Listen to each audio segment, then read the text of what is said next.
Ja tämä painonappihan toimii silleen, että tämä tulee tuohon oven sisäpuolelle. Ja sillä pitää poraa sopivan kokoinen reikä niin, että saa tämän koristerenkaan osumaan sitten tietysti tänne oven ulkopuolelle.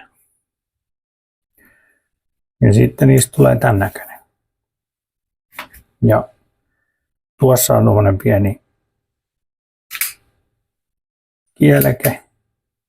Niin tulee tästä painamana.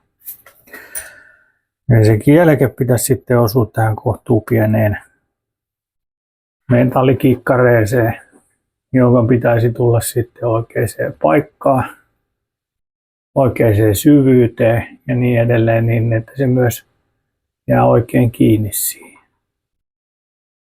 No se on varmaan sitten vasta sen jälkeen, kun olet saanut oikein painonapin tähän oveen. Eli meikäläisen mittaustaidoilla niin tästä tulee aavistuksen verran hankala. Mutta tehdään muutama ja jos ei se osu kohdalleen, niin tehdään muutama lisää. Mutta ainoa vaan, että noita ovia tässä menee sitten aika paljon. Katson taas, kuis saanko mä tän tälleen pähkäiltyä. Eli nyt ensinnäkin tämä pitää olla tämän kielekkeen kohtuu lähellä tuota tasoa. Ja siinä on sitten tuo metallikin. Ja sitten tietysti siinä täytyy olla pieni ero tuohon metalliin tuossa. Niin mä tuumailin niin, että nyt se olisi tuossa teipin kohdalla suurin piirtein. Ehkäpä jopa pikkusen yläpuolella.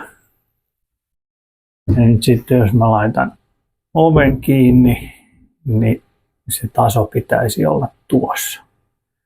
Nyt mun pitäisi sitten tämä väli mittaa ja tehdä se reikä ja katsoa sitten niin, että kuinka tämä ajatus meni. Ja tuon lipareen sitten ihan viimeisenä katsoo niin, että mikä se etäisyys on, jotta se ovi on niin kuin nätisti. Sen ei kuulu mennä ihan kiinni, vaan sen kuuluu jäädä pikkusen tälleen raolle. Koska jos katsotaan toiselta puolelta, niin kun siinä on tuo sarana, niin siinä on rako. Niin sama rako pitäisi tulla tännekin. Ja sitten sinne tulee semmoiset väliin semmoiset pehmentimet, eli sitten kolahda. No niin, saa nähdä, kun meidän käy. No niin, jännä äärellä.